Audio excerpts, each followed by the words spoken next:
오늘 발표될 코로나19 신규 확진자가 1,000명을 훌쩍 넘어섰습니다. 지난 1월 이후 6개월 만입니다.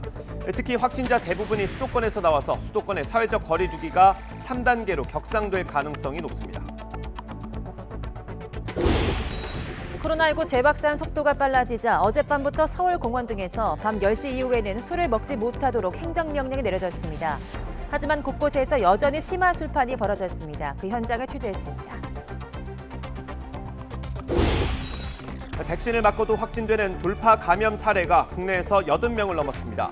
화이자와 아스트라제네카, 얀센 모두 돌파 감염 사례들이 보고돼서 백신 접종률이 높아져도 경각심을 늦출 수 없다는 걸 보여주고 있습니다. 어젯밤에 열린 민주당 예비경선 3차 토론회에서도 이재명 경기지사를 향한 공세가 계속됐습니다. 이재명 지사는 자신은 동네북 신세라며 비틀거릴지언정 쓰러지지 않을 것이라고 강조했습니다. 윤석열 전 검찰총장은 부인이 최근 접대부 의혹을 직접 해명한 데 대해서 잘못됐다고 생각하지 않는다고 밝혔습니다. 윤 전 총장은 오늘 국민의당 안철수 대표와 만나서 야권 통합에 대해서 의견을 나누기로 했습니다. 검사와 경찰 간부, 언론인 등에게 금품을 건넨 수산업자를 사칭한 김모 씨에 대한 재판이 오늘 열립니다. 기소된 내용은 오징어 사업을 미끼로 한 사기 행각이지만 여야를 가리지 않고 유력 인사들을 접촉한 사실이 더 주목받고 있습니다. 여러분 안녕하십니까? 7월 7일 수요일 굿모닝 YTN 시작합니다. 네, 먼저 코로나19 소식입니다. 하루 확진자가 폭증하면서 6개월 만에 다시 1,000명대로 올라섰습니다. 특히 어제 하루 수도권에서만 975명이 나와서 다시 대유행이 시작되는 것 아니냐는 우려가 나오고 있습니다. 김주환 기자입니다.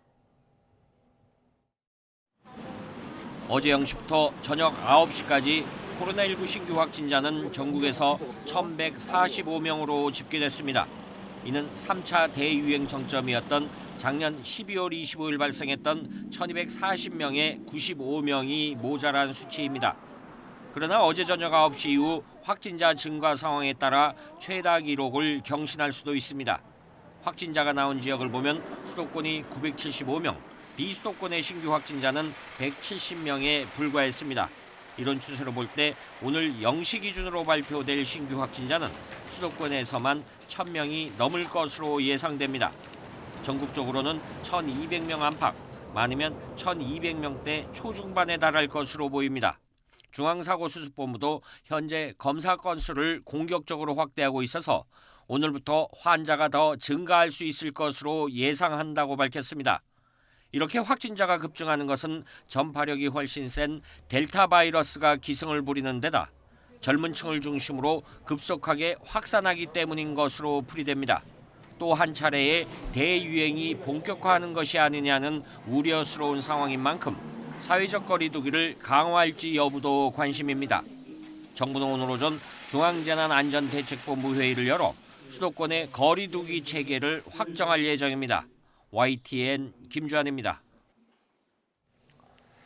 서울 현대백화점 무역센터점에서 발생한 코로나19 집단 감염 확진자가 47명으로 늘었습니다.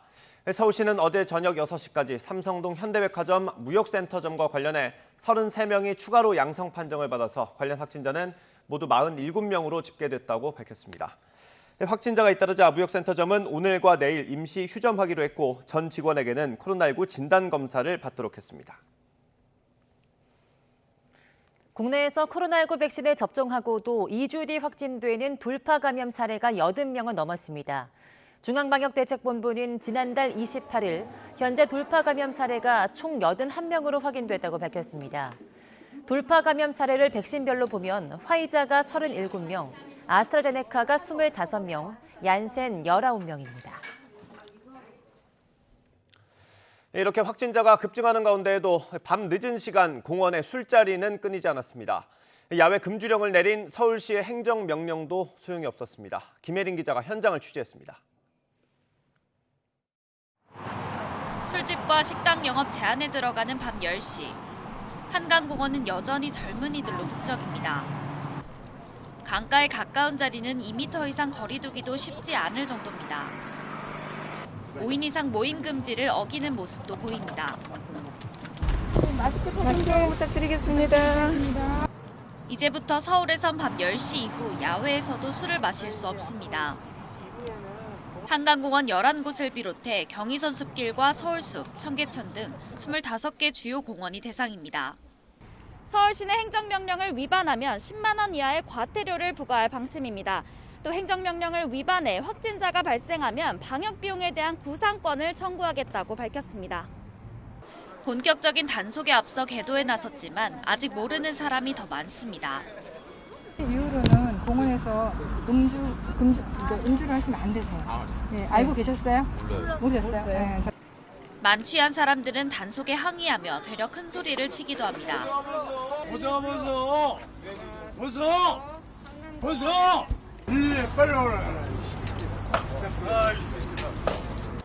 또 술이 아닌 음식물은 금지가 아니어서 일일이 확인해야 합니다.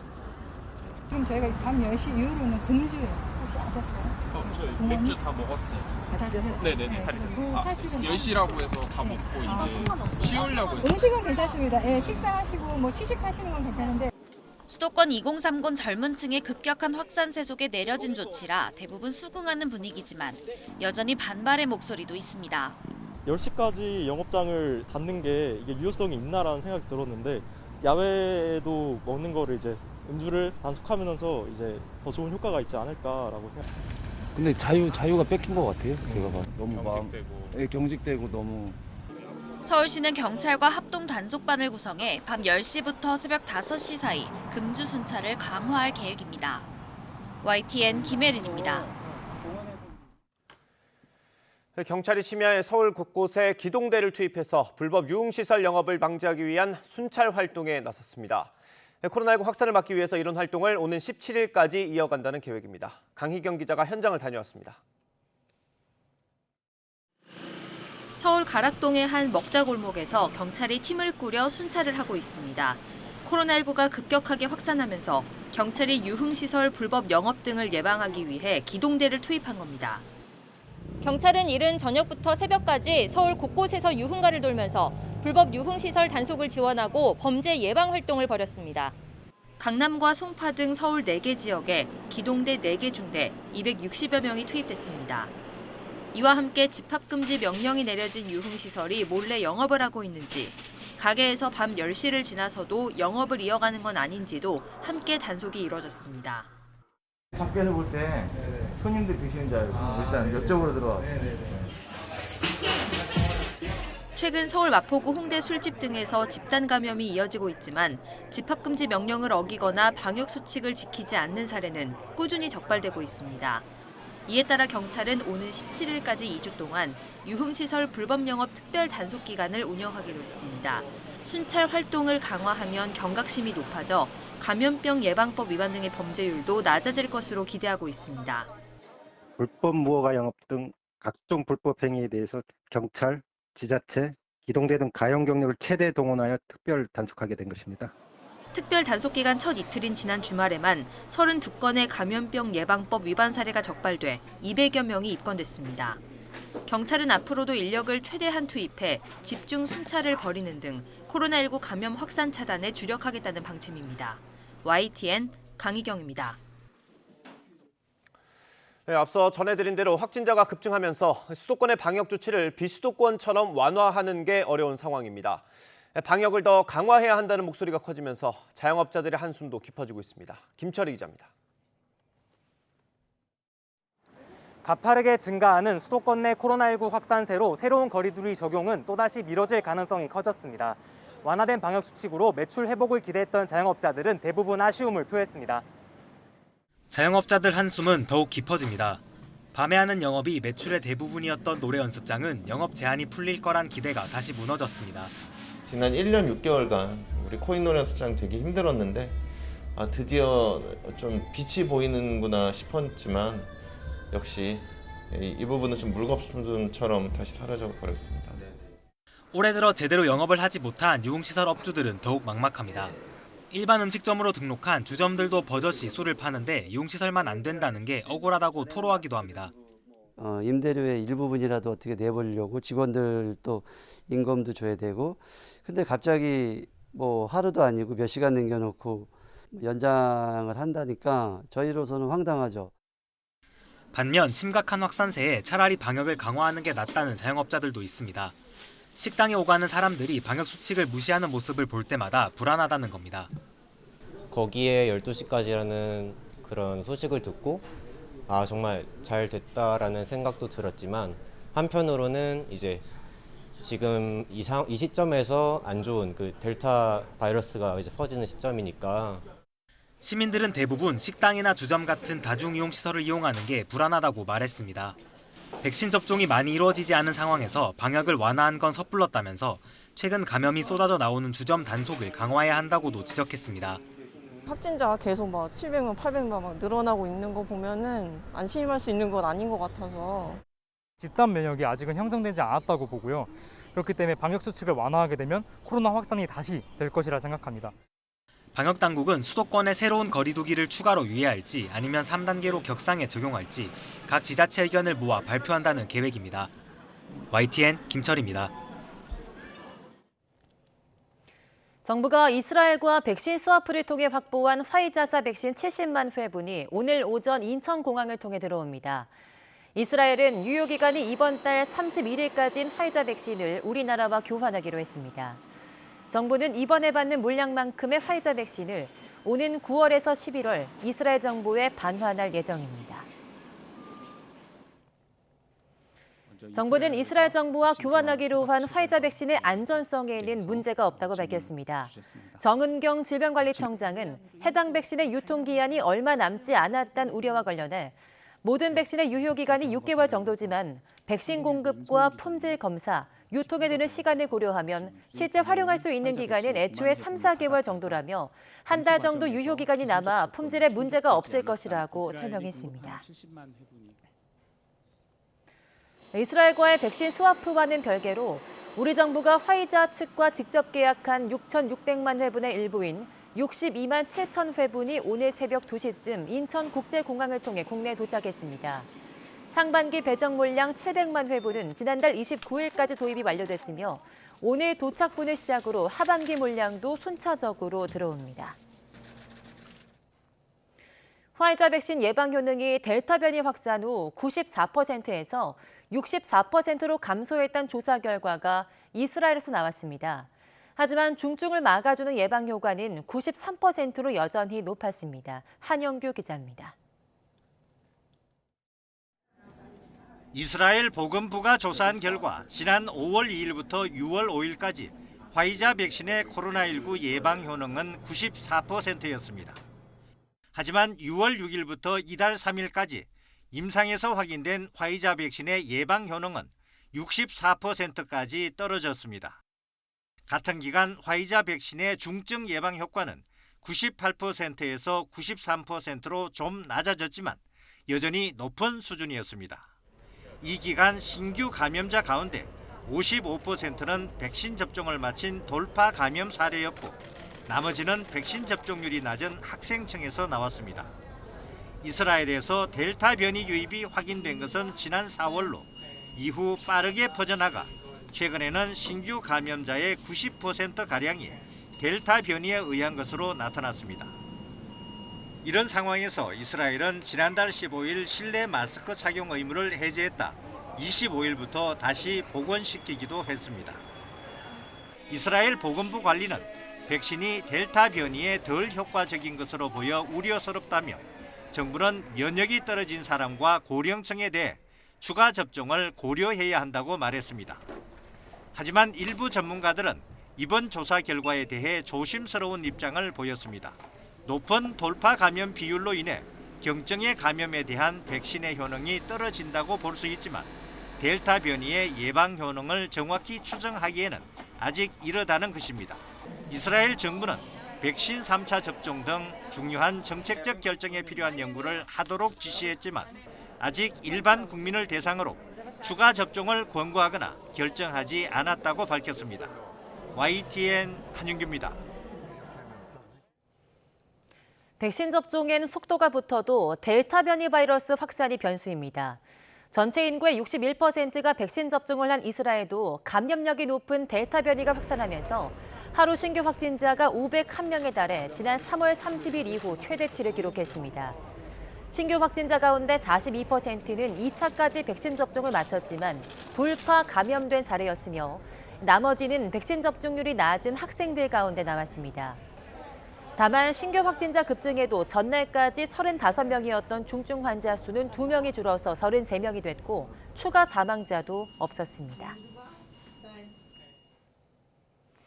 미국 내에서도 백신 접종률에 따라 코로나19 상황이 극명하게 엇갈리고 있습니다. 백신 접종률이 높은 주와 낮은 주의 신규 확진자 발생 비율이 3배가량 차이가 나면서 보건 전문가들의 우려대로 두 개의 미국이 가시화하고 있다는 분석이 나오고 있습니다. 보도에 김영근 기자입니다. 코로나19 상황을 추적해온 코비드 액트 나우는 미국을 세 지역으로 분류했습니다. 아칸소, 네바다, 미주리, 유타 등 12개 주는 고위험 지역으로 분류됐습니다. 백신 접종률이 낮으면서 전염성 강한 델타 변이가 많이 퍼진 곳인데 주로 중부와 남부 지역에 밀집돼 있습니다. 이 가운데 미주리, 아칸소, 네바다는 신규 확진자 중 80% 이상이 델타 변이 감염자입니다. 시골 지역이 많아서 의료 인프라가 부족한 데다 공화당 지지세가 강한 것도 백신 접종에 영향을 미친 것으로 보입니다. The numbers increased in 3 weeks what it took 6 weeks last year during our surge. So it's pretty I'd say almost scary how quickly the numbers came up. 저위험 지역으로 꼽힌 곳은 매사추세츠와 버몬트 주뿐입니다. 두 곳 모두 주민의 80% 이상이 백신 접종을 마쳤고 델타 변이 확산도 적습니다. 나머지 36개 주는 중위험 지역으로 분류됐습니다. CNN도 지난 일주일간 백신 접종률을 토대로 주별로 극명한 차이를 보였다고 전했습니다. 백신 접종률이 높은 주에서는 10만 명당 신규 감염자가 2.2명, 반면 접종률이 낮은 주에서는 평균 6명으로 3배 가까이 차이가 났다는 겁니다. Each week, there are more and more data to demonstrate the impact of vaccination has on preventing disease and moving us out of this pandemic. 백신 접종률과 변이 확산이 겹쳐지면서 주별로 코로나19 상황이 크게 엇갈리는 이른바 두 개의 미국이 표면화하고 있습니다. YTN 김영근입니다. 영국에서 8월 16일부터 코로나19 백신 2회 접종자와 18세 미만은 확진자와 접촉해도 자가 격리를 하지 않습니다.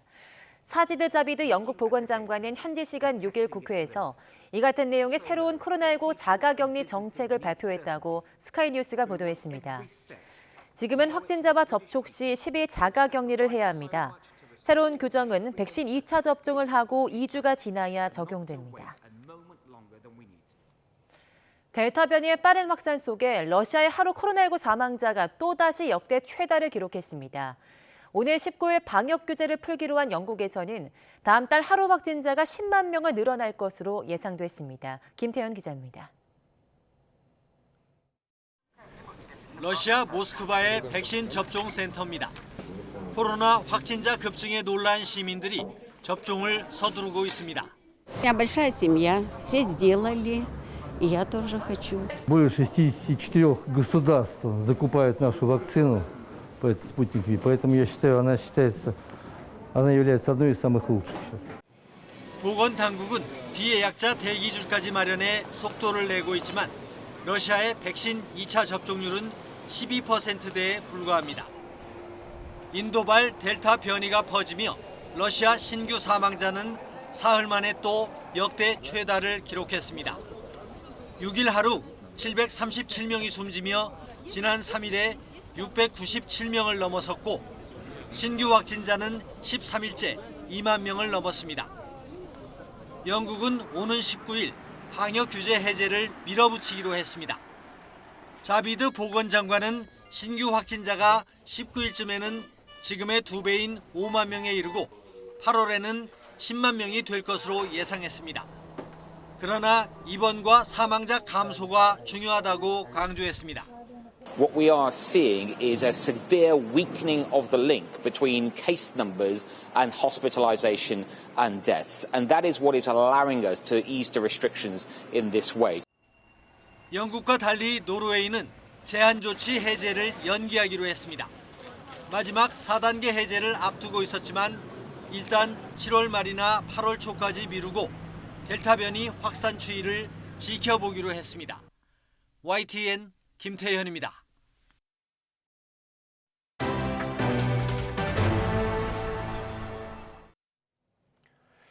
민주당의 예비경선 3차 TV 토론에서도 이재명 경기지사를 향한 공격이 쏟아졌습니다. 특히 논란이 됐던 이 지사의 바지 발언이나 대표 정책인 기본 시리즈를 두고 견제가 이어졌습니다. 경선 일정이 진행될수록 반 이재명 연대 구도는 굳어지는 양상입니다. 박서경 기자의 보도입니다. 이재명 경기지사의 우군 역할을 하는 듯했던 추미애 전 법무부 장관. 이번 3차 토론회에서 이 지사의 바지 발언 논란을 직접 언급하며 사과를 권유했습니다. 그 표현이 좀 놀랍기도 하고요. 좀 엉뚱하기도 하고요. 부적절했다라고 생각합니다. 좀 사과를 하시면 어떨까요? 하도 답답해서 한두 번도 아니고 근거도 없는 일을 우리 그 토론의 품격을 떨어뜨리니까 그 정도 하시고요.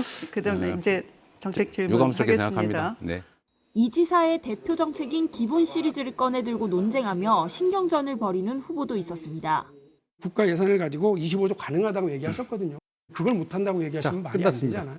김 빠진 사이다가 아니냐 이런 우려가 듭니다. 상대를 공격하시려면 팩트에 의해서 해야지 상대의 주장을 왜곡한 다음에 그 왜곡한 것에 대해서 공격하는 것은 좀 자중해 주시면 좋겠다. 야권 대선 주자인 윤석열 전 검찰총장에 대한 태도를 두고도 이 지사를 향한 비판이 이어졌습니다. 윤석열 총장은 문재인 정부가 약탈 정권이라 그랬는데 사실은 장모님이 요양병원 지원금을 약탈한 것으로 지금 밝혀지고 있죠. 이상하게 윤석열 전 총장께는 좀 관대해 보이는데 대통령이 되면 검찰총장 누구 시키겠냐 해서 제가 윤석열 총장을 지목한 때도 있었습니다. 제가 눈이 좀 부족했던 것 같습니다. 사람을 보는 눈이 부족했던 것 같은데 다른 분들도 다 그렇게 봤으니 결국은 그분이 잘 속이신 거 아니냐라는 생각이 듭니다. 공세와 반박이 이어졌지만 주요 화두인 부동산 정책을 두고는 모두 고개 숙여 사과했습니다. 다만 신도시 건설이나 공공주택 공급 확대 등 부동산 문제 해법을 두고는 이견을 보였습니다. 어떤 이사 공급 대책 차질 없이 추진돼야 합니다. 공직자를 중심으로 한 투기는 엄단해야 한다. 이 주택 문제는 근본적으로 방향을 좀 잘못 잡은 측면도 있었다고 저는 생각을 합니다. 그 시장 기능이 제대로 작동하지 못한 것이죠. 토론회가 세 차례 진행되면서 반 이재명 연대가 더 뚜렷해지는 가운데 이 지사도 적극 반박에 나서면서 여당 예비 경선 후보들이 격돌하고 있습니다. YTN 박서경입니다.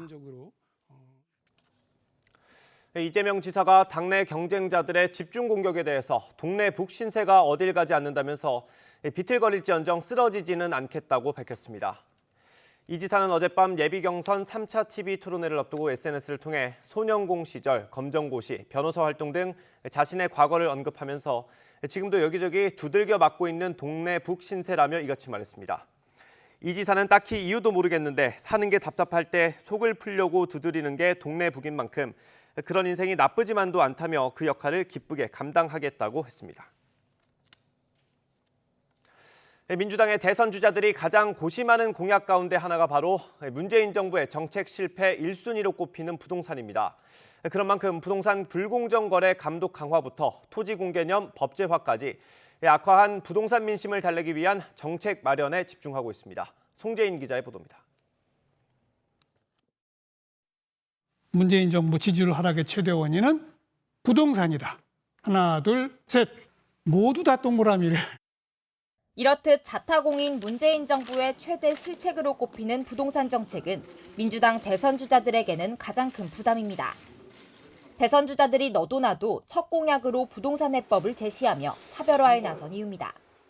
선두주자 이재명 경기지사는 부동산 시장 질서를 교란하는 불공정 거래를 지적하면서 현 정부의 정책 성과가 없었다고 단언했습니다.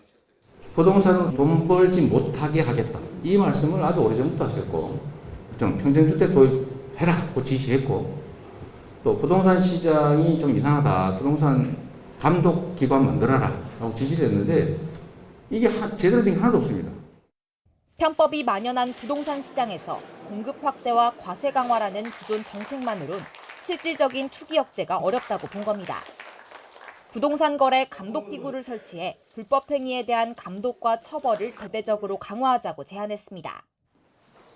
이낙연 전 대표는 토지에서 오는 자산 불평등 해소에 초점을 맞췄습니다. 토지공개념 3법으로 토지를 통한 불로소득을 원천 봉쇄하고 확보된 재원으로 공급도 늘리겠다는 계획입니다. 택지 소유에 부담금을 부과하고 개발이익 환수를 강화하며 유휴 토지에 가산세를 부과하는 내용입니다. 다만 과거 일부 위헌 판정을 받기도 했던 만큼 이 전 대표는 토지 공개념을 헌법에 못 박는 방안까지도 고려하고 있습니다. 여기에 박용진 의원은 김포공항 이전을 통한 20만 가구 공급을, 추미애 전 장관은 지대개혁 수준의 과세 강화를 발표하며 일찍이 정책 대결에 뛰어들었습니다. 민주당 주자들에게 중요한 건 대선 전 부동산 시장 안정화 조짐 여부입니다. 이미 문재인 정부와 민주당의 정책 신뢰성이 떨어질 대로 떨어진 만큼 어떤 정책을 내놔도 시장에서 쉽게 받아들이긴 어려운 상황입니다. YTN 송재인입니다.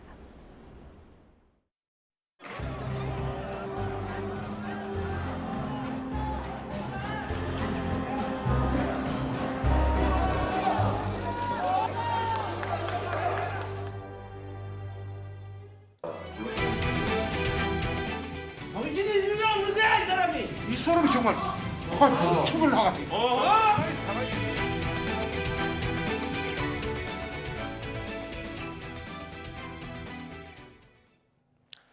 네, 2년 전에 동물국회와 지난해 국정감사장 모습이었습니다. 좀 오래됐지만 이해를 돕기 위해서 준비했습니다.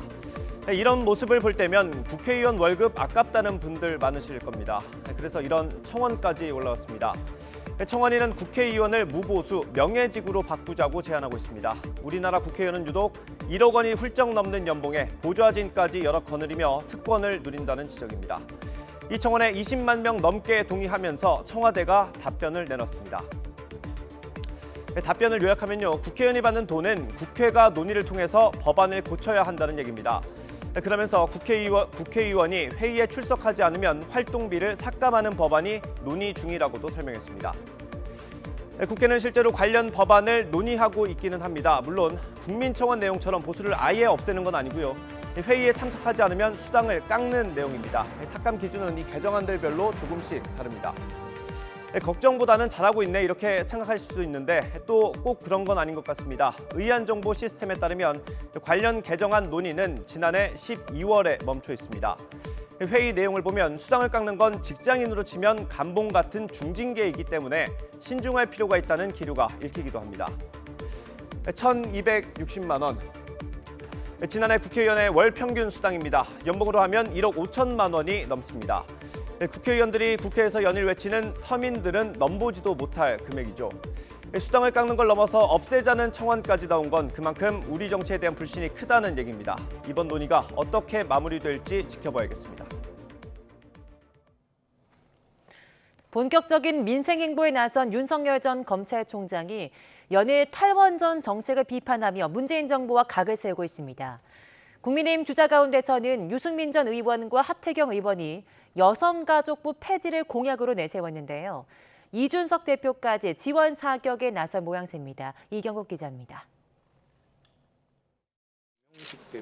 윤석열 전 검찰총장은 출마 선언 후 첫 지방 일정으로 대전을 찾았습니다.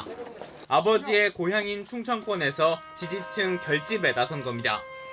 가장 먼저 국립대전 현충원을 찾아 천안함 용사와 연평해전 전사자 등 서해 수호 희생장병 묘역에 참배했습니다.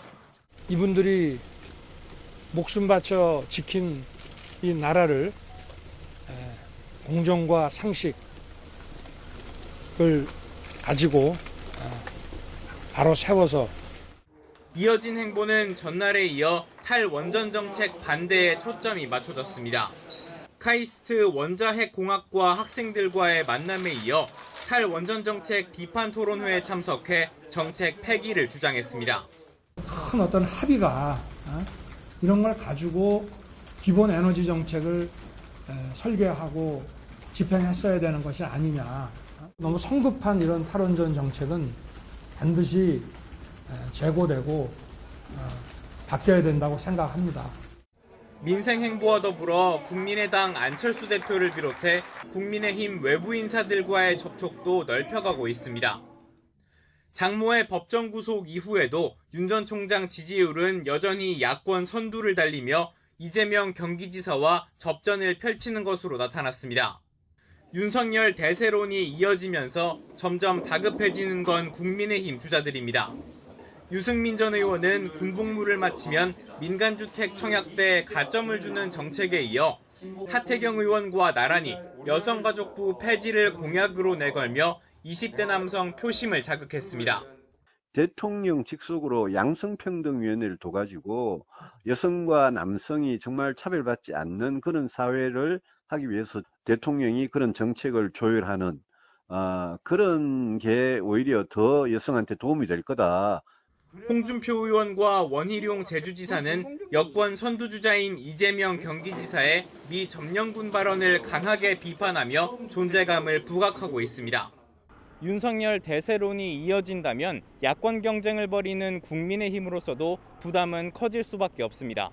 따라서 존재감을 끌어올리려는 국민의힘 주자들의 경쟁은 점점 가열될 것으로 보입니다. YTN 이경국입니다. 윤석열 전 검찰총장은 부인 김건희 씨가 언론 인터뷰를 통해서 본인 관련 의혹을 직접 해명한 데 대해서 잘못됐다고 생각하지 않는다고 밝혔습니다. 또 국민의힘 입당에 대해선 아직 생각이 없다고 언급했는데요. 직접 들어보시죠. 제가 물어보니까 그 어떤 매체 기자하고 통화를 했다고 하고요. 자기가 하고 싶은 얘기를 좀 했다고 합니다. 네.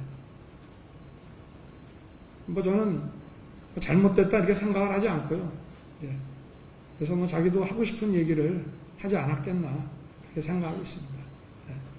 입당 여부와 시기 문제에 대해서는 지금 전혀 저한테는 아이디어가 전혀 없습니다. 그런 생각을 하고 있지 않고요. 어떤 정치적 선택 문제, 방법론에 대해서는 좀 시간이 지나서 제가 어떤 것이 가장 효과적으로 정권 교체에 도움이 되는지 판단해서 결정하겠다는 말씀. 야권의 유력 대선 주자인 윤석열 전 검찰총장과 국민의당 안철수 대표가 오늘 회동합니다. 윤 전 총장과 안 대표는 오늘 낮 12시 서울 종로에 있는 식당에서 오찬 회동을 갖고 정권 교체 방안과 야권 통합에 대한 의견을 나누기로 했습니다. 국민의당 핵심 관계자는 YTN과의 통화에서 안철수 대표와 윤석열 전 총장이 정권 교체 방법론이나 정책 방향에 있어서 어느 정도 접점이 있는지 모색하는 자리가 될 것이라고 말했습니다.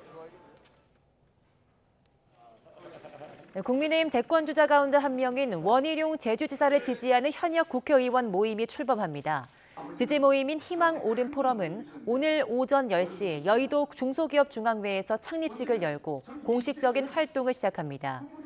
공동대표를 맡은 엄태영 의원과 간사 구자근 의원을 포함해 국민의힘 소속 현역 의원 33명이 포럼에 참석합니다.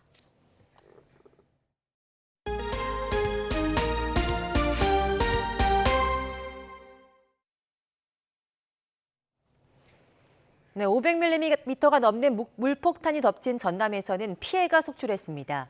인명피해까지 났는데요. 최근 비로 지반이 약해진 상태에서 이번 주 내내 비가 예보돼 추가 피해가 우려되고 있습니다. 김범한 기자입니다. 전남 해남군 삼산면에서 계곡물이 불어나면서 부근 주택을 덮쳤습니다. 물에 휩쓸린 60대 여성이 의식을 잃은 채 발견돼 병원으로 옮겨졌지만 숨졌습니다. 전남 진도 일대는 말 그대로 물바다로 변했습니다. 폭우에 하천까지 넘치면서 집과 상가 등이 물에 잠긴 겁니다. 주민 수십 명이 마을 회가동으로 긴급 대피해 다행히 인명 피해는 없었습니다. 제가 이제 이재민들 대피시키러 갔을 때 이미 다 침수가 돼가지고 저도 옆마을을 통해서 갔거든요. 위에 해가지고 침수전대 가가지고 네 그분들 다 지금 회관으로 대피시켜 놓고 그러고 지금 있는 상태입니다. 예, 제가 빨리 조치해가지고요. 전남 지역의 주택 침수 피해는 100여 동으로 잠정 집계됐습니다. 농경지 침수도 잇따랐습니다. 진도와 해남, 당진, 장흥 등 남해안을 중심으로 한창 생육기에 접어든 벼가 물에 잠겼습니다. 많이 왔죠. 많이 왔습니다. 많이. 엄청나죠. 지금 말도 못해요. 들녘이 요 농사진 들녘이 완전히 바다 잡았습니다. 바다 썰물 났기 때문에 수문으로 지금 빠져나가는 것이 어마어마하게 빠져나네요. 지금. 장흥에서 축사가 물에 잠기면서 기르던 닭 3만여 마리가 떼주고 마는 등 축사 90동도 물에 잠겼습니다. 비탈면에서 바위와 토사가 떨어지면서 도로 20여 곳이 한때 통제되기도 했습니다.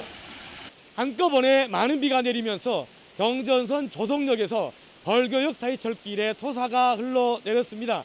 단선철도 구간인데요. 이 사고로 무궁화 열차 5편의 운행이 한때 차질을 빚었습니다. 목포와 여수에서 섬을 오가는 여객선도 끊기는 등 뒤늦게 시작된 장마가 초반부터 큰 피해를 내고 있습니다. YTN 김범환입니다. 이번 폭우로 광양에서는 절개지가 붕괴되며 주택을 덮쳐 80대 할머니가 숨졌습니다. 주민들이 붕괴 위험을 우려해 지자체에 여러 차례 민원을 넣었지만 적절한 조치가 없었다며 인재라고 주장했습니다. 오태인 기자가 취재했습니다. 우거진 나무 사이에 시뻘건 흙이 드러났습니다. 밤사이 200mm가 넘는 장대비가 쏟아지면서 토사가 휩쓸려 내려온 겁니다. 무너진 흙더미는 주택 두 채와 창고 세 동을 집어삼켰습니다. 새벽 5시 50분쯤 전남 광양의 주택공사 현장에 비탈면이 무너졌습니다. 난리가 났다. 빨리 오라고. 그래서 갔더니 저렇게 난리가 돼 있더라고. 막 그냥 쑥대밭이 돼 있더라고. 막 뒤로 열어보니까. 사고 현장에서 흙덜미에 메모됐던 80대 할머니는 끝내 숨졌습니다. 사고 소식을 듣고 찾아온 가족이 구조 소식을 간절히 기다렸지만 9시간 만에 발견된 할머니는 끝내 가족 품으로 돌아가지 못했습니다. 소방당국의 CCTV 확인 결과 할머니는 사고 직전 집 밖으로 나간 것으로 확인됐습니다. CCTV 방향으로 산 쪽으로 해서 이제 수색을 한 결과 방금 전 2시 50분경에 대문에서 약 한 5m 위쪽으로 가시다가 흙더미 묻혀 계신 것을 발견했습니다. 주민들은 이번 사고가 외견된 인재라고 주장합니다. 주택공사 현장에서 붕괴할 것이 우려돼 여러 차례 지자체에 민원을 넣었지만 적절한 조치가 없었다는 겁니다. 위험해서 집지에서 저렇게 공사를 하고 있으니까 위험타. 그러니까 공사를 중지를 시키든지 취소를 시키든지 해둬라. 그리고 했어. 그랬는데 어쩌는 거 이제 없자고 해갖고 핸스만 하나 딱 쳐놓고 갔더. 광양시는 공사업체에 안정성 검토를 요구했지만 의무사항이 아니라며 거부했다고 해명했습니다. 당분간 장맛비는 더 내릴 거로 예보된 상황. 인명과 재산 피해를 막으려면 더 적극적인 안전조치와 사고 예방 노력이 필요해 보입니다. YTN 오태인입니다.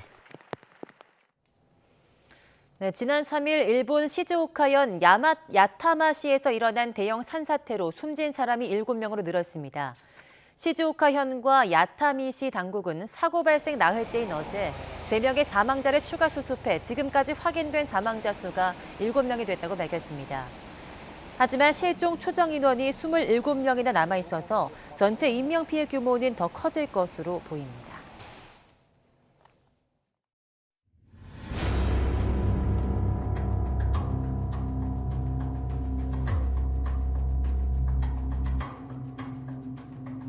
김 회장 취임 이전과 김 회장 취임 이후로 나뉠 거라고 감히 단언 말씀드립니다.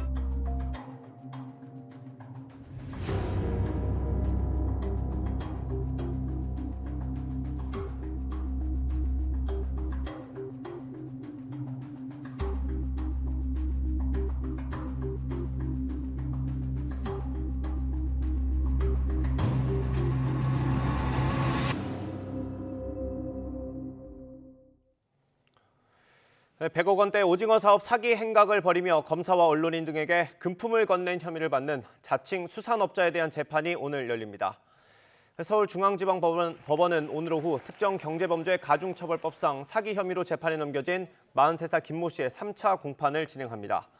김 씨는 지난 2018년 6월부터 올해 1월까지 오징어 사업 투자를 미끼로 7명에게서 116억 2천만 원을 받아 가로챈 혐의로 구속 기소됐습니다.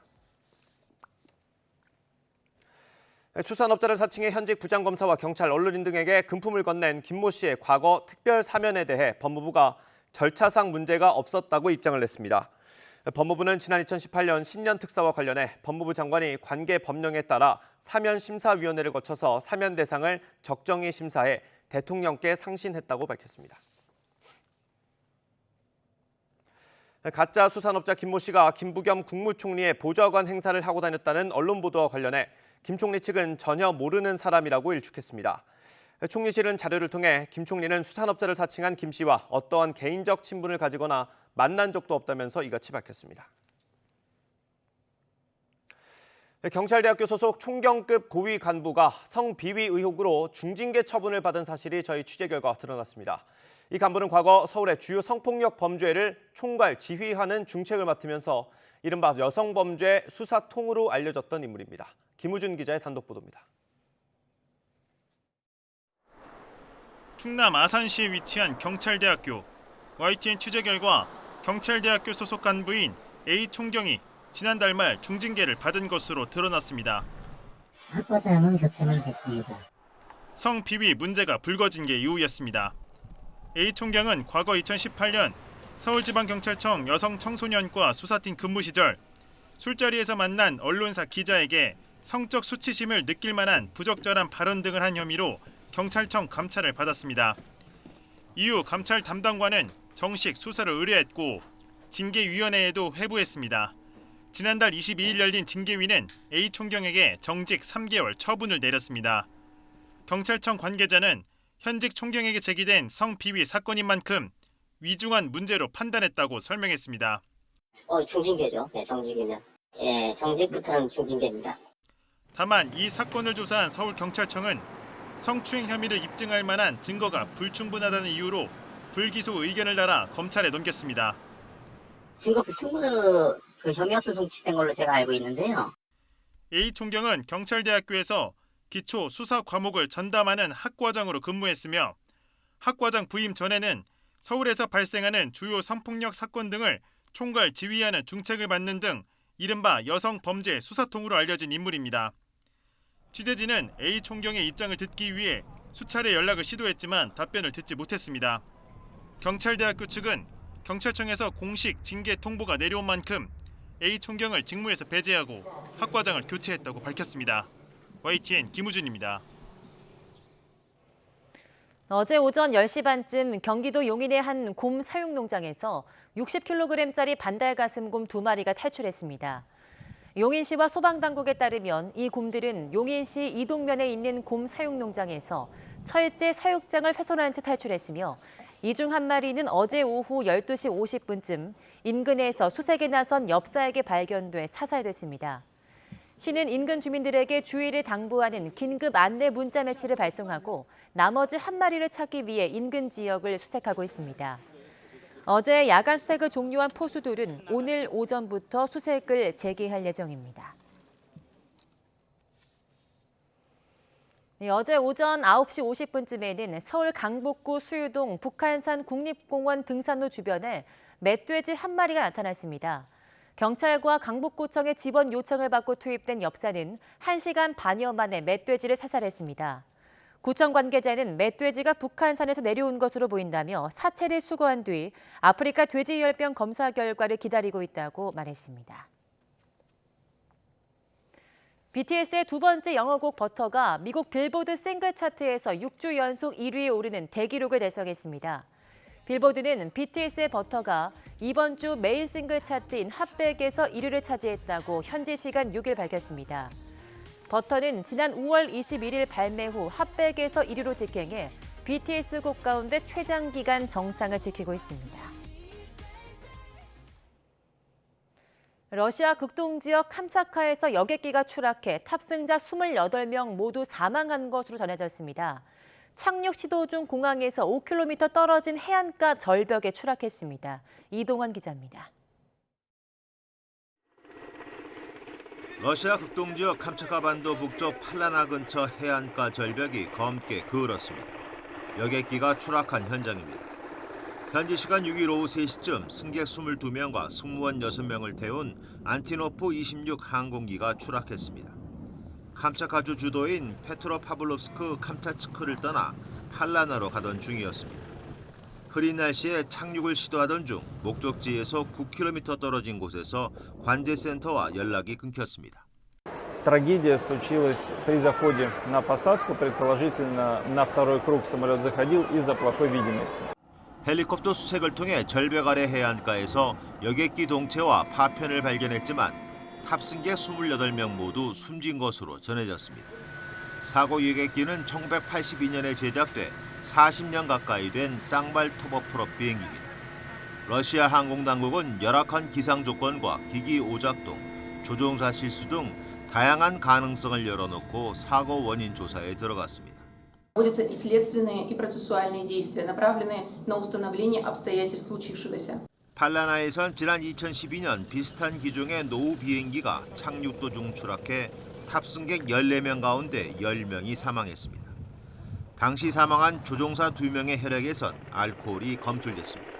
YTN 이동원입니다. 네, 오늘은 본격적인 더위가 시작된다는 절기소서입니다. 서울은 30도 안팎의 무더위 속에 오후 한때 장맛비가 아주 살짝 지나겠는데요. 다만 장마전선이 머물고 있는 충청 이남은 지금도 많은 양의 비가 내리고 있고 낮 동안 시간당 50mm 안팎의 국지성 호우가 쏟아지겠습니다. 추가 산사태 피해가 우려되는 만큼 배수로 등 주변 점검 철저히 해주시는 게 좋겠습니다. 사흘째 남부지방에는 그야말로 물폭탄이 쏟아졌습니다. 해남 현산면에 532mm, 진도군 454mm로 특히 전남과 경남 지방에 양동이로 물을 퍼붓는 듯한 폭우가 쏟아졌습니다. 지금은 장마전선이 어제보다 조금 더 북상해서 충청 지방까지 비를 뿌리고 있습니다. 현재 충북과 경북 북부에 시간당 20에서 30mm의 장대비가 쏟아지고 있는데요. 이 때문에 충청과 경북 북부 전북에는 호우주의보가 발효 중이고요. 오후에는 그 밖에 남부지방으로도 호우특보가 더 확대하겠습니다. 내일까지 충청 이남과 제주 산간 많은 곳에는 150mm 이상의 호우가 쏟아지겠고 서울 등 그 밖에 전국에는 20에서 60mm의 비가 오겠습니다.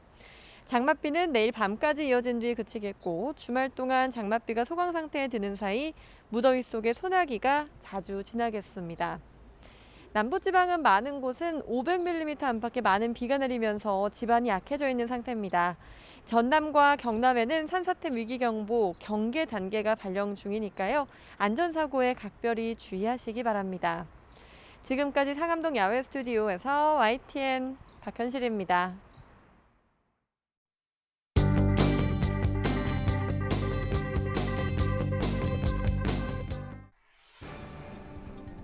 (6개월) 만에 다시 1000명대 확진. 코로나19 확산세가 걷잡을 수 없는 양상을 보이고 있습니다. 조관들은 특히 델타 변이 바이러스가 일주일 만에 3배 폭증한 점에 주목해야 한다며 우려를 나타냈습니다. 이런 가운데 인천의 한 초등학교에서는 학생과 교직원 26명이 확진 판정을 받았습니다. 남부지방을 강타한 폭우로 마을과 농경지가 물에 잠기는 등 피해가 속출했습니다. 전남 진도군의 한 마을에서는 주민 한 명이 가슴까지 차오른 물을 헤치고 대피하는 모습이 위태롭습니다.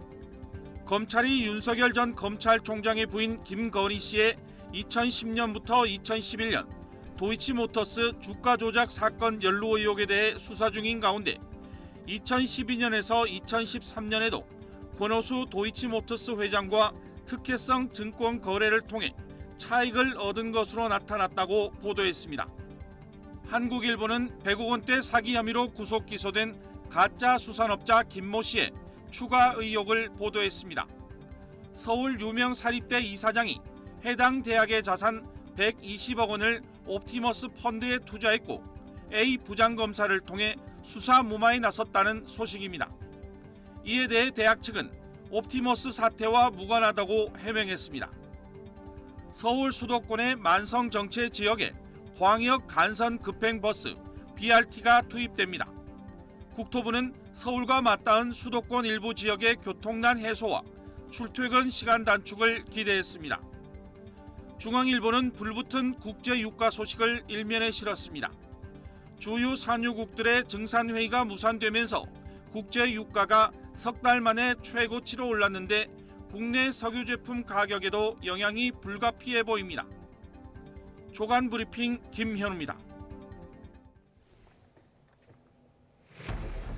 오늘 발표될 코로나19 신규 확진자가 6개월 만에 1,000명을 훌쩍 넘어섰습니다. 수도권의 사회적 거리두기가 3단계로 격상될 가능성이 높습니다. 우리나라와 이스라엘이 코로나19 백신 교환 협약을 체결한 데 따라 이스라엘이 제공하는 화이자 백신 70만 회분이 잠시 뒤 인천공항으로 들어옵니다. 민주당 예비경선 3차 토론회에서 선두주자인 이재명 경기지사를 향해 다른 후보들의 공세가 쏟아졌습니다. 윤석열 전 검찰총장은 오늘 국민의당 안철수 대표와 만나서 야권 통합을 논의합니다. 대부업자나 금융기관에서 돈을 빌릴 때 법정 최고금리가 현행 연 24%에서 오늘부터 연 20%로 낮아집니다. 굿모닝 YTN 이어갑니다. 어젯밤 9시까지 확인된 코로나19 확진자는 1,145명으로 집계돼서 6개월 만에 1,000명대로 치솟았습니다. 신규 확진자 수가 1,000명대를 기록한 건 3차 대유행 정점 직후인 올해 1월 4일 이후 약 6개월, 정확히는 184일 만입니다. 그제 같은 시간에 집계된 659명보다는 486명이 많습니다.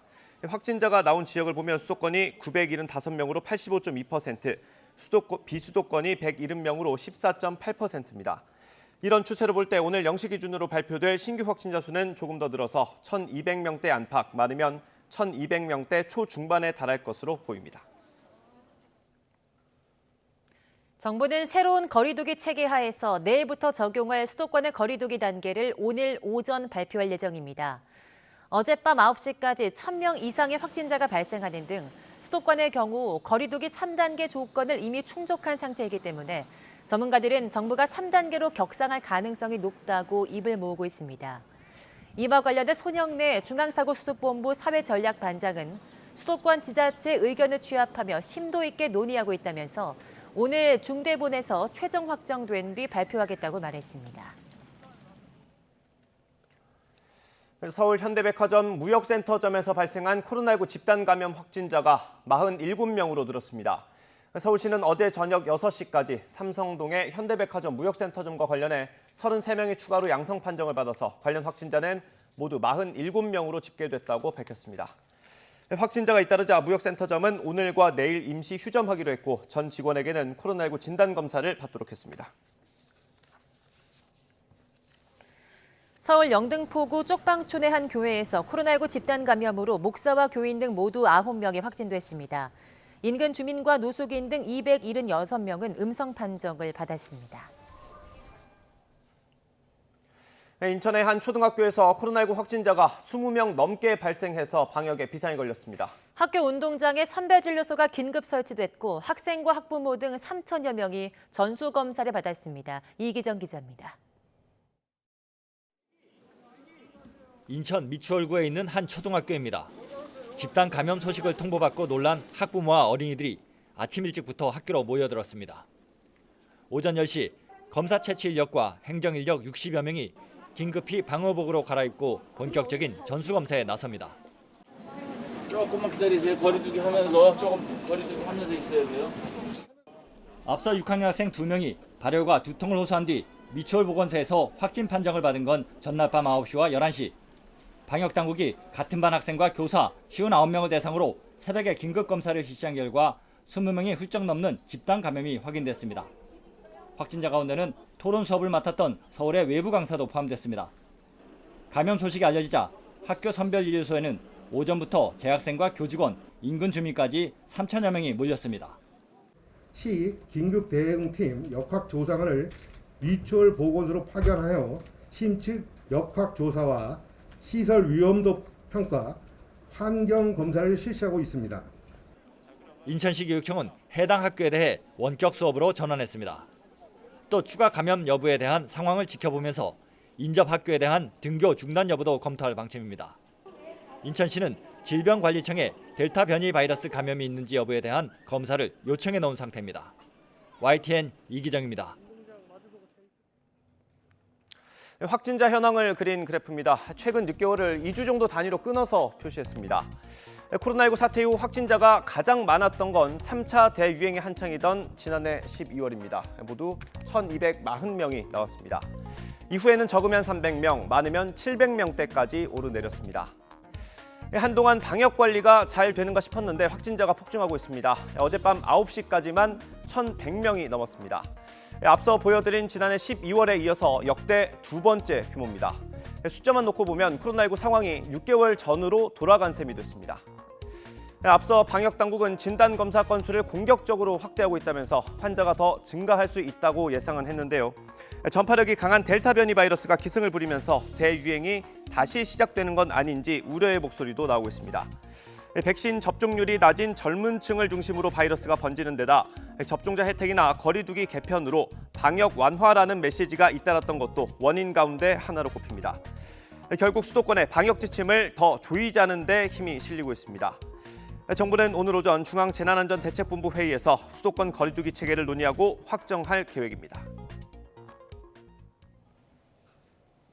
젊은 층이 주로 이용하는 주점과 클럽에서 지난 한 달간 집단 감염이 21건 발생해 560여 명이 코로나19에 걸린 것으로 파악됐습니다. 환기가 잘 안 되는 곳에서 밀접 접촉하다 보니 바이러스 전파 속도가 빠른 건데요. 델타 변이 바이러스 확진자가 나온 집단 감염 사례도 일주일 새 9건이 더 늘었습니다. 보도에 박홍구 기자입니다. 연일 700명 이상 신규 확진자가 나오는 확산세 속에 20, 30대 젊은 층의 감염이 늘고 있습니다. 지난 한 주 동안 20대는 10만 명당 하루에 2.3명, 30대는 1.6명이 확진 판정을 받아 일주 전 1.3명, 1.1명에 비해 큰 폭으로 늘었습니다. 신규 확진자 746명 가운데도 20, 30대가 차지하는 비중은 40%에 이릅니다. 6월 이후 이들이 주로 이용하는 주점과 클럽의 집단 감염이 21건 발생해 총 561명이 코로나19에 감염된 것으로 나타났습니다. 수도권에서 발생해 비수도권 지역으로 확산하는 양상입니다. 이러한 양상은 비수도권에서도 나타나고 있고 이용자 및 종사자들이 타 지역의 주점과 클럽을 방문하여 전국적으로 확산 가능성이 높아지고 있습니다. 지하업소나 환기가 어려운 구조 속에서 식사와 음주를 하는 과정에 쉽게 바이러스에 노출됐을 것으로 추정됩니다. 젊은 층은 또 여러 시설을 반복적으로 이용하거나 다른 지역 술집을 방문하는 경우가 많아 불특정 다수를 감염시킬 위험성이 높습니다. 저녁에 만나서 저녁 먹고 술 마시고 또 2차 가고 3차 가고 이제 이렇게 하는 것이 뭐 20대 혹은 30대의 관행이었기 때문에 네. 그리고 6월 중순부터 이제 거리 두기가 완화되고 백신 접종자에 대한 여러 가지 좋은 혜택들이 있으면서 그들도 많이 참여를 했습니다. 변이 바이러스 확진자가 나온 집단 감염 사례도 일주일 새 20건 추가됐습니다. 이 중 9건이 델타형 변이로 서울 마포구 음식점과 광진구 학교, 경기도 시흥시 교회 등 수도권에서 5건, 전남 순천과 부산 등 비수도권에서 4건이 확인됐습니다. 델타 변이 신규 환자는 지난 3주 동안 매주 2배씩 늘어 이번 조사에서는 153명이 발생했습니다. 델타 변이는 다른 변이보다 검사에 걸리는 기간이 길고 확산 속도는 더 빠른 만큼 다음 주쯤이면 신규 발생이 알파형 변이를 추월해 국내 변이 바이러스의 우세종이 될 것으로 예상됩니다. YTN 박홍구입니다. 앞으로는 코로나19 핵심 방역 수칙을 단 한 차례라도 위반하면 위반 시설이나 업체에 대해서 바로 열흘 동안 영업정지 처분이 내려집니다. 중앙재난안전대책본부는 중대한 방역 수칙을 위반한 업소에 대해서 별도의 경고 없이 영업을 중단하도록 하는 원스트라이크 아웃제를 내일부터 시행한다고 밝혔습니다. 현행 감염병 예방법은 핵심 방역 수칙을 위반한 업소에 대해서 1차로 먼저 경고 처분을 하게 돼 있지만 시행규칙이 개정되면서 내일부터는 이용 인원과 영업시간 제한, 전자출입 명부 작성 등을 위반하면 바로 10일간 영업 중단 조처가 내려집니다.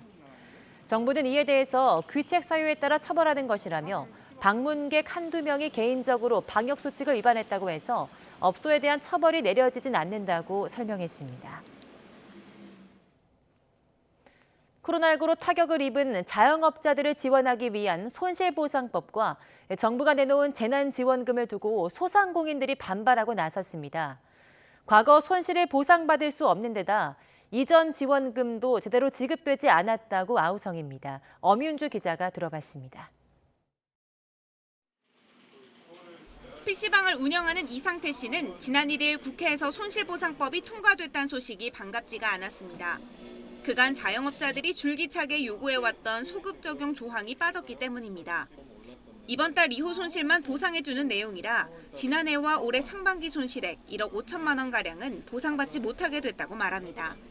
손 놓고 있는 게 아니라 외면하고 있죠, 일부러. 방역이라고 하는 거는 자영업자를 통해서 방역한 거밖에 없는데. 밤 10시 영업 제한이 반년 넘게 이어진 호프집 업주 역시 불만이 큽니다. 위헌 소지가 있다는 이유로 소급 적용이 제외됐다는 설명에도 허탈감은 사그라지지 않습니다. 그러니까 뭐 손실보상 다 해서 줄 것 같이 하다가 결국 안 준 형국이 된 거잖아요. 그러니까 허탈감을 많이 느끼는 거죠.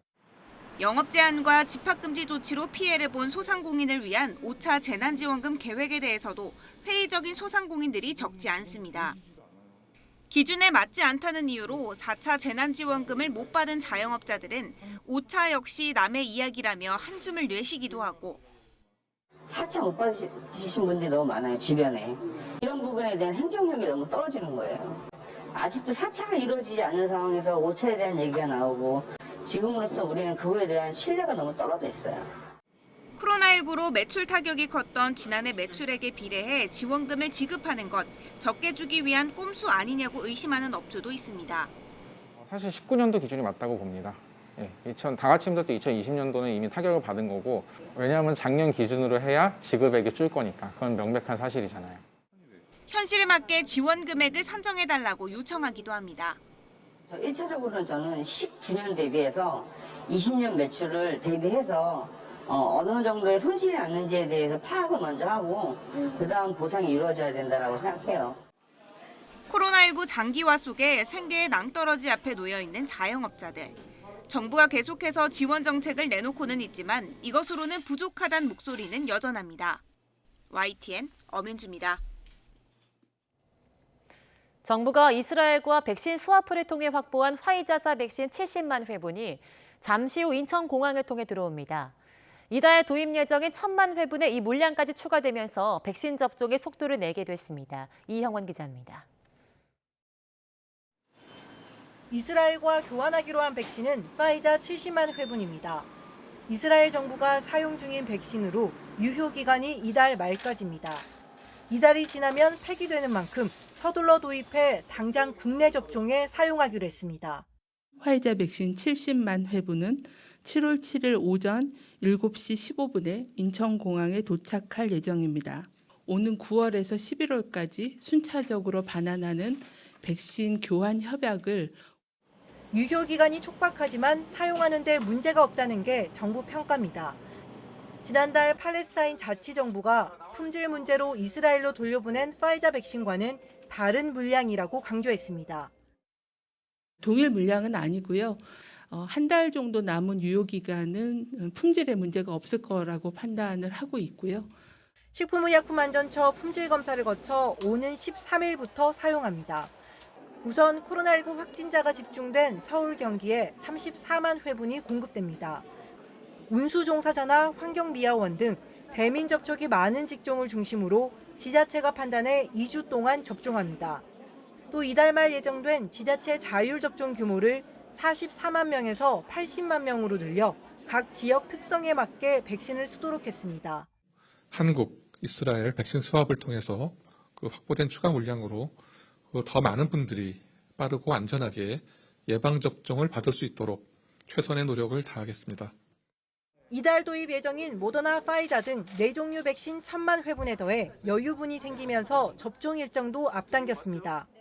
이달 28일 접종 예정이던 어린이집, 유치원, 초등학교 1, 2학년 교직원과 돌봄 인력 등 38만 명은 오는 13일부터 파이자 백신을 맞습니다. YTN 이영훈입니다.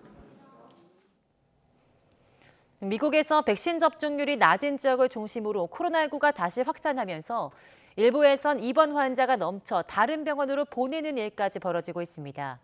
조 바이든 대통령은 신규 감염자의 절반가량이 델타 변이로 확인됐다며 이를 막기 위해 백신을 맞아야 한다고 거듭 강조했습니다. 워싱턴 강태욱 특파원이 보도합니다.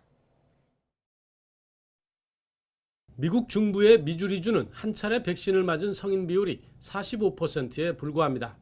미국 전체 평균인 67%에 한참 못 미치다 보니 최근 감염자가 다시 확산하고 있습니다.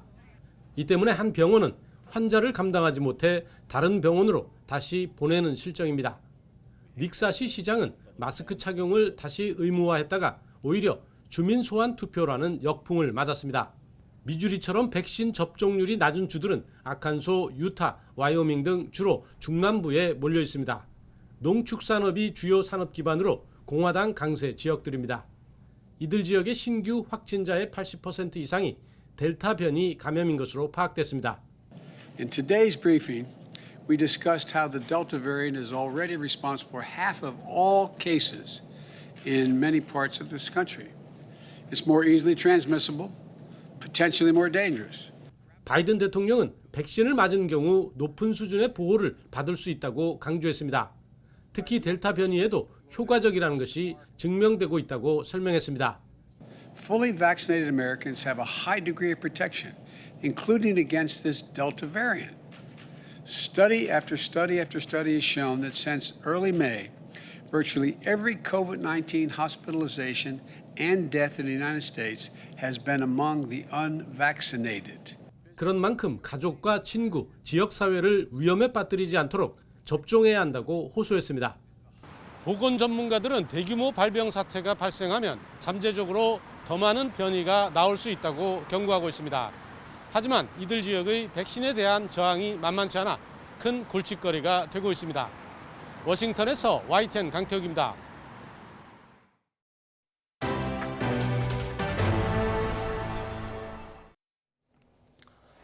남부지방에 내린 폭우로 2명이 숨지고 190명이 대피했습니다. 중앙재난안전대책본부는 그제와 어제 이틀 동안 내린 비로 전남 광양과 해남에서 2명이 사망했다고 밝혔습니다.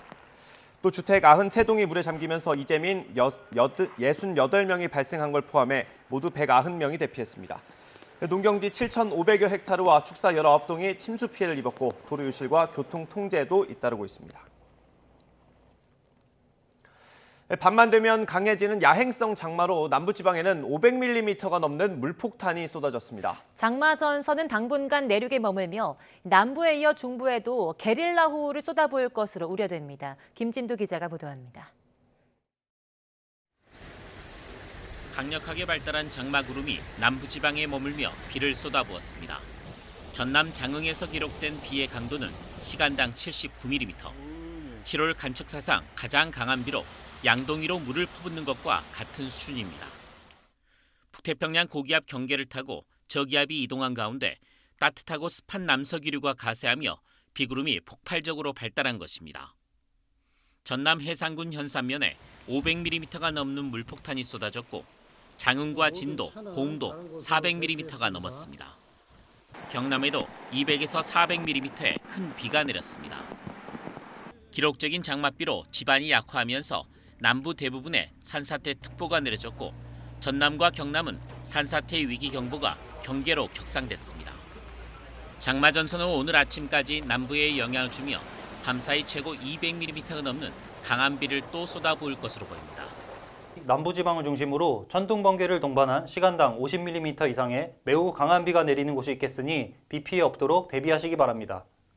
이어 오늘 낮부터는 중부지방으로 북상하며 최고 80mm의 비를 뿌리겠습니다. 기상청은 장마 전선이 주 후반까지 내륙에 머물며 곳곳에 게릴라 호우가 이어지겠다며 피해가 커지지 않도록 철저한 대비를 당부했습니다. YTN 김윤우입니다. 민주당의 대선 주자인 이재명 경기지사가 여배우와의 스캔들 해명 과정에서 언급했던 이른바 바지 발언의 후폭풍이 이어지고 있습니다. 여야 할 것 없이 황당하다거나 저급하다는 비판을 쏟아낸 가운데 이 지사는 계속해서 정면 돌파로 맞섰습니다. 최하영 기자입니다. 논란의 발언은 정세균 전 총리가 작심한 듯 여배우와의 스캔들을 캐묻는 과정에서 나왔습니다. 스캔들에 대해서 이제 그 얘기는 이제 그만합시다 이렇게 말씀하셨는데 제가 혹시 바지 한 번 더 내릴까요? 생각지 못한 답변에 정 전 총리는 당황스럽다는 반응입니다. 성실하게 답변하면 되지. 그걸 그렇게 제가 당황스러울 정도의 태도를 보이는 것은 서로서는 좀 의외였습니다. 토론회에서 이 지사를 견제한 다른 주자들도 일제히 쓴소리를 했습니다. 빅트로 해야 될 얘기를 그냥 정색을 하고 바지 발언으로 가버리게 되는 이런 일은 본선에서 있었으면 이게 폭망각이에요. 국민들께서 민주당의 대선 후보 선택 과정을 어떻게 볼 것인가에 대한 우려가 커지고 있습니다. 비난은 야당에서도 나왔습니다.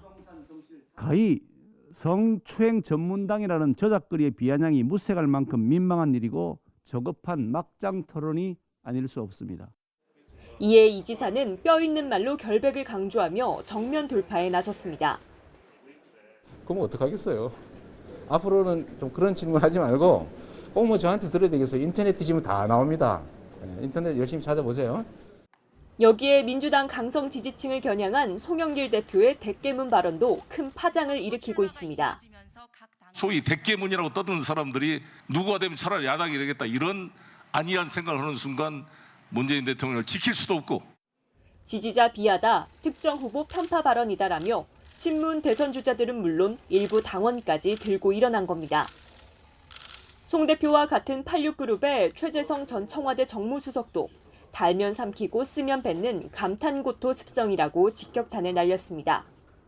결국 이런 논란은 이재명 경기지사의 독주를 꺾어보자는 견제 심리로도 분석됩니다. 여기에 송영길 대표의 경선관리 공정성을 문제 삼으며 반 이재명 주자들이 본격적인 공세에 나설 것이란 전망도 나옵니다. YTN 최하영입니다. 민주당의 대선 주자들이 가장 고심하는 공약은 역시 문재인 정부의 정책 실패 1순위로 꼽히는 부동산 정책입니다.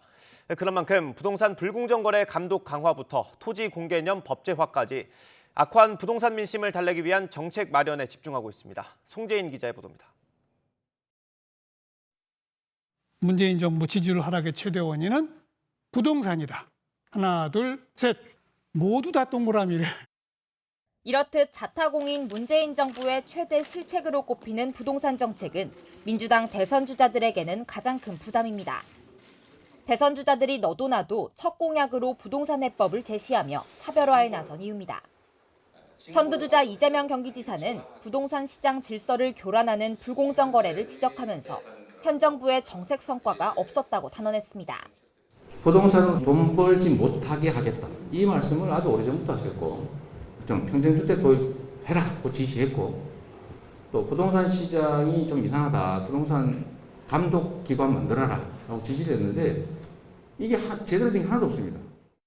편법이 만연한 부동산 시장에서 공급 확대와 과세 강화라는 기존 정책만으론 실질적인 투기 억제가 어렵다고 본 겁니다. 부동산 거래 감독기구를 설치해 불법 행위에 대한 감독과 처벌을 대대적으로 강화하자고 제안했습니다. 이낙연 전 대표는 토지에서 오는 자산 불평등 해소에 초점을 맞췄습니다. 토지공개념 3법으로 토지를 통한 불로소득을 원천 봉쇄하고 확보된 재원으로 공급도 늘리겠다는 계획입니다.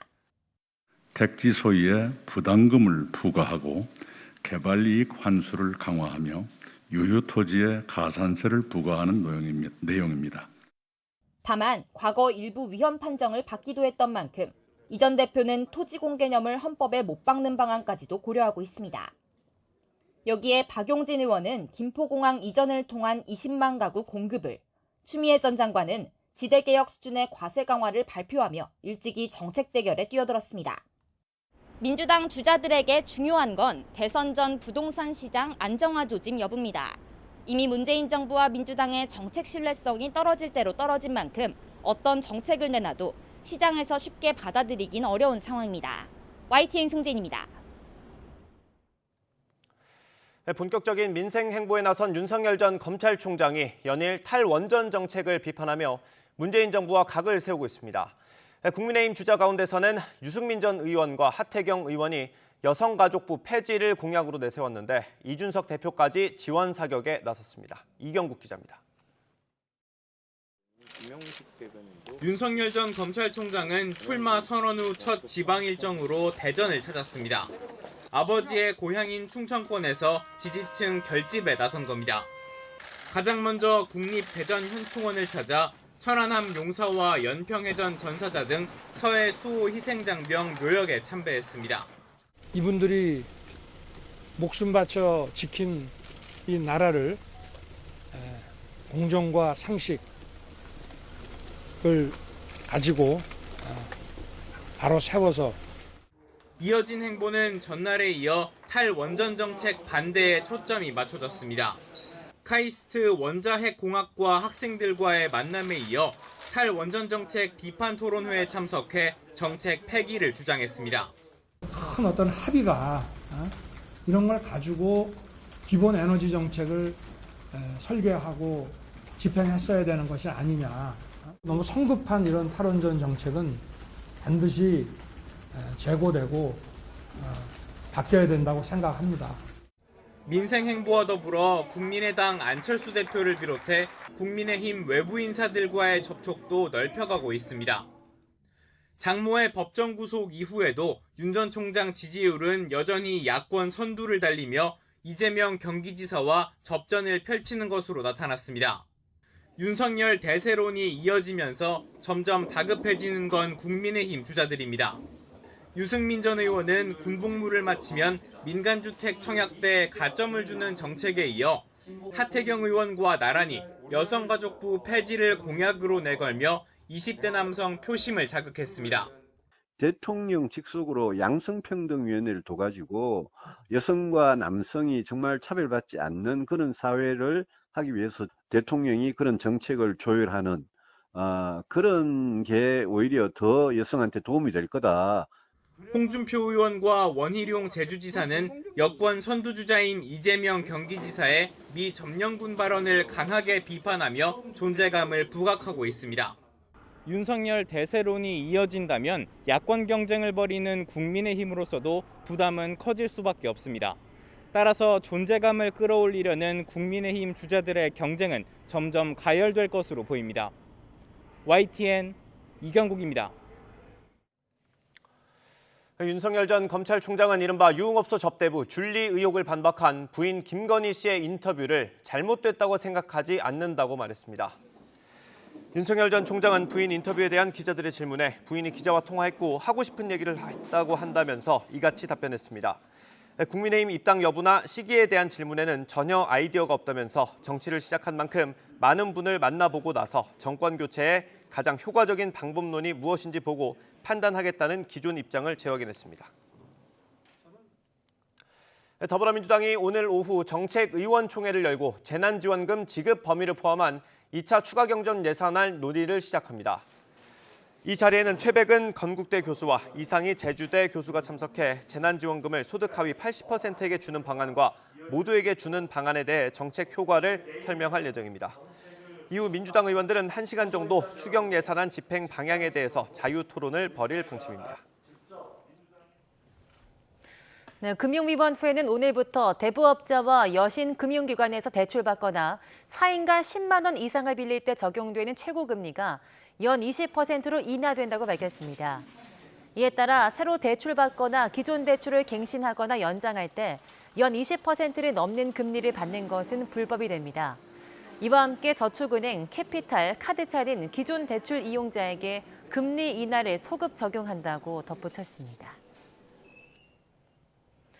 보험금을 노리고 상습적으로 접촉사고를 내 수억 원을 받아챙긴 일당이 붙잡혔습니다. 폭력 조직원들까지 가담한 것으로 드러났는데 차선 침범 사고가 났을 때 침범한 차량의 과실을 훨씬 높게 따지는 점을 악용했습니다. 양동훈 기자입니다. 대전 대덕구에 있는 교차로. 좌회전 신호가 들어오고 검정 차량과 흰색 차량이 나란히 좌회전합니다. 1차로에서 좌회전하던 검정 차량이 2차로를 침범하자 흰색 차량이 피하지 않고 부딪힙니다. 대전 서구에 있는 다른 교차로. 역시 1차로에서 좌회전하던 차량이 차선을 넘어오자 그대로 들이받습니다. 24살 A씨 등은 대전 일대와 용인, 춘천, 아산 등지에서 차선 침범 차량 등의 일부러 교통사고를 낸 뒤 보험금을 받아냈습니다. 좌회전 도중 무심코 차선을 넘어가기 쉬운 데다 차선 침범 차량의 과실 비율이 80에서 90%가 나온다는 점을 악용한 겁니다. 일당이 고의 사고를 낸 교차로 앞입니다. 지금은 비슷한 사고를 막기 위해 좌회전 유도선이 선명하게 그려져 있습니다. 이들은 지난해 6월부터 올해 4월까지 모두 42차례 교통사고를 냈고 챙긴 돈은 4억 2천만 원에 달합니다. 주범들은 지인이나 페이스북 등을 통해 모집한 가담자 등 여러 명을 차에 태웠고 대인 합의금, 수리비 명목으로 돈을 받아 챙겼습니다. 자기들 신분을 숨기기 위해서 페이스북 같은 데 통해서 돈을 쉽게 벌 수 있다라는 식으로 해가지고 글을 올리고 고의 사고 가담자 1명이 자수하면서 본격적으로 수사에 들어간 경찰은 일당 31명을 붙잡아 불구속 상태로 검찰에 넘겼습니다. 이 가운데 6은 경찰 관리 대상에 올라있는 폭력 조직원이었고 5명은 이미 다른 혐의로 붙잡혀 구속 중인 상태였습니다. 경찰은 아직 붙잡지 못한 다른 주범 2명과 가담자 등 5명을 추적하고 있습니다. YTN 양동훈입니다. 미국 플로리다주 아파트 붕괴 참사 사망자가 32명으로 늘었습니다. 마이애미데이드 카운티장은 사고 13일째인 6일 브리핑에서 시신 4구를 추가로 수습했다고 밝혔습니다. 카바 카운티장은 여전히 백열 3명이 실종 상태라면서 이들 가운데 70명이 건물 붕괴 당시 내부에 있었던 것으로 확인된다고 설명했습니다. 위안부 피해자를 상징하는 평화의 소녀상이 일본에서 2년 만에 다시 전시됐습니다. 우익 세력의 방해로 각지에서 예정된 전시 개최가 잇따라 불투명해진 가운데 시민들이 힘을 모아 전시를 지켜냈습니다. 나고야에서 이경아 특파원이 보도합니다. 평화의 소녀상 옆에 나란히 앉아보는 사람들. 바로 눈앞에는 이 소녀일지도 모르는 위안부 피해 할머니들의 현재가 펼쳐집니다. 표현의 부자유전 나고야 전시 첫날, 이른 아침부터 많은 시민들이 찾아왔습니다. 一緒に椅子に座ってみて、ちょっと気持ちが分かった気がしましたが、ここに来ることでしか分からないことがあった。皆さんの平和、私たちの平和を願ってくれてるのかなって、そういう気持ちにさせてくれました。 평화의 소녀상이 일본 시민들을 만나는 것은 지난 2019년 아이치 트리엔날레 이후 이번이 처음입니다. 당시 우익 세력의 반달로 소녀상 전시가 사흘 만에 중단되는 등 순환이 이어졌습니다. 그 뒤 온전히 전시를 보고 싶다며 뜻있는 시민들이 기금을 모았고 어렵게 공공시설을 빌려 전시를 열게 됐습니다. これ無事にですね、ぜひ開いて2019年で見られなかった市民の多くの人たちに見ていただきたい、そういう思いであります。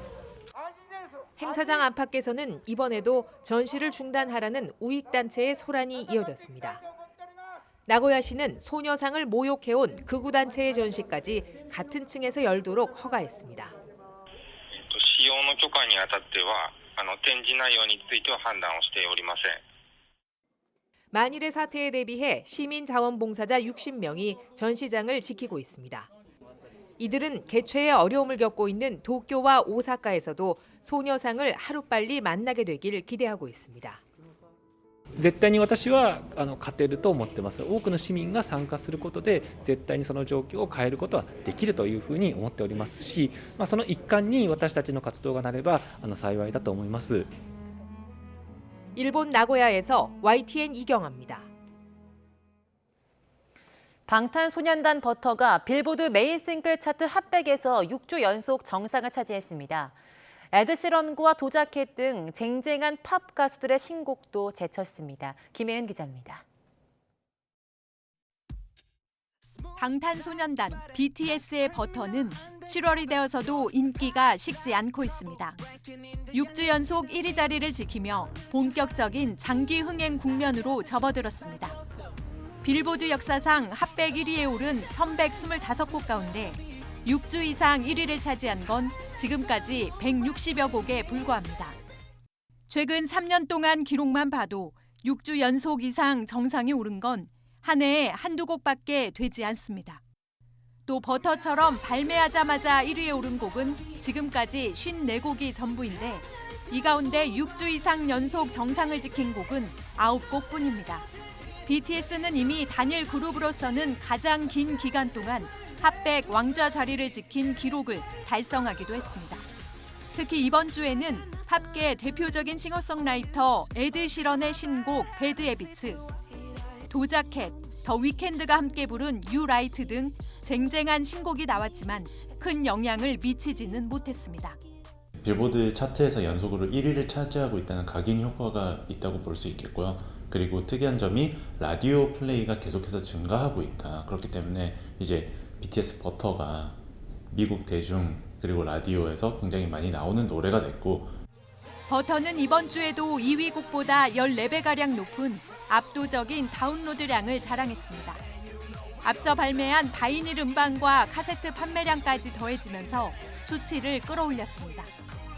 오는 9일 신곡까지 발표할 예정이어서 빌보드 핫백 차트에서 BTS가 장기 집권할 것이라는 전망에 점점 힘이 실리고 있습니다. YTN 김혜은입니다.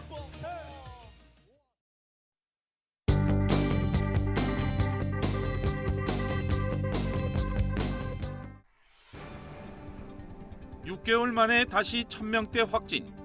코로나19 확산세가 걷잡을 수 없는 양상을 보이고 있습니다. 조간들은 특히 델타 변이 바이러스가 일주일 만에 3배 폭증한 점에 주목해야 한다며 우려를 나타냈습니다. 이런 가운데 인천의 한 초등학교에서는 학생과 교직원 26명이 확진 판정을 받았습니다. 남부지방을 강타한 폭우로 마을과 농경지가 물에 잠기는 등 피해가 속출했습니다. 전남 진도군의 한 마을에서는 주민 한 명이 가슴까지 차오른 물을 헤치고 대피하는 모습이 위태롭습니다. 검찰이 윤석열 전 검찰총장의 부인 김건희 씨의 2010년부터 2011년 도이치모터스 주가 조작 사건 연루 의혹에 대해 수사 중인 가운데 2012년에서 2013년에도 권오수 도이치모터스 회장과 특혜성 증권 거래를 통해 차익을 얻은 것으로 나타났다고 보도했습니다. 한국일보는 100억 원대 사기 혐의로 구속 기소된 가짜 수산업자 김모 씨의 추가 의혹을 보도했습니다. 서울 유명 사립대 이사장이 해당 대학의 자산 120억 원을 옵티머스 펀드에 투자했고 A 부장검사를 통해 수사 무마에 나섰다는 소식입니다. 이에 대해 대학 측은 옵티머스 사태와 무관하다고 해명했습니다. 서울 수도권의 만성 정체 지역에 광역 간선 급행버스 BRT가 투입됩니다. 국토부는 서울과 맞닿은 수도권 일부 지역의 교통난 해소와 출퇴근 시간 단축을 기대했습니다. 중앙일보는 불붙은 국제유가 소식을 일면에 실었습니다. 주요 산유국들의 증산회의가 무산되면서 국제유가가 석 달 만에 최고치로 올랐는데 국내 석유 제품 가격에도 영향이 불가피해 보입니다. 조간 브리핑 김현우입니다.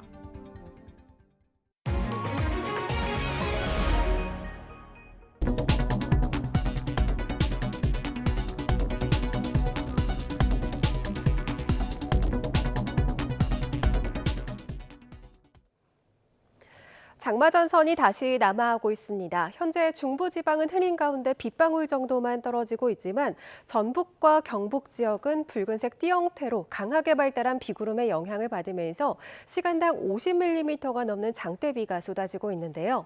오늘 오전 동안에는 남부지방에, 오후에는 남해안을 중심으로 강한 비가 집중되겠습니다. 이에 따라 현재 호우특보는 충청과 경북에 이어 전북 지역까지 확대됐고요. 오후 사이 호남과 경남 곳곳으로 특보가 추가 발효되겠습니다. 내일까지 충청과 남부지방에는 최고 100mm, 일부 지역에서는 150mm의 비가 더 오겠고 그 밖에 전국으로는 20에서 60mm가 예상됩니다. 이미 많은 비로 지반이 약해진 남부지방에서는 산사태와 침수 피해 등 추가적인 사고 발생하지 않도록 주의하셔야겠습니다. 내일 밤이 되면 장맛비는 대부분 그치겠습니다. 금요일인 모레부터는 장마 영향권에서 일시적으로 벗어나겠는데요. 하지만 다음 주 초반까지는 소낙성 비가 자주 내릴 전망입니다. 지금까지 날씨 정보였습니다.